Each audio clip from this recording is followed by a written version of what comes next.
অনেক নামাজি লোক দেখবেন নামাজ পড়তে পড়তে কপালে কালো দাগ ফেলে দিচ্ছে, বাসায় বউয়ের সাথে খারাপ আচরণ করে, খিটখিটে মেজাজের, প্রতিবেশীর সাথে শুধু ঝগড়া, কলিগদের সাথে ঝগড়া, মারামারি, দুঃসম্পর্ক, এরকম আছে না? নাই বলেন, আছে না? কিন্তু নামাজি, অনেক বড় হাজি, একদিনও কোরআন তেলাওয়াত মিস হয় না।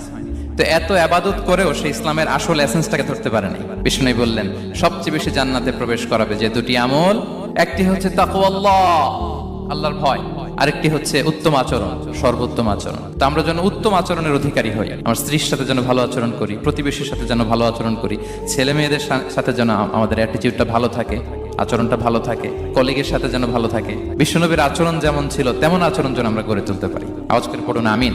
সুনানে আবু দাউদের এক বর্ণনা বিষ্ণু ইসলাম বলেন, খুব চমৎকার একটি হাদিস, মনোযোগ দিয়ে শুনুন। তিনি বলেন, আনা যাইনুন বিবাইতিন ফি রাবাদিল জান্নাতি লিমান তারাকাল মিরাআ ওয়া ইন কানা মুহিক্কান। আমি ওই ব্যক্তিকে জান্নাতের আঙ্গিনায় একটা ঘরের গ্যারান্টি দেই যে ব্যক্তি তর্ক করা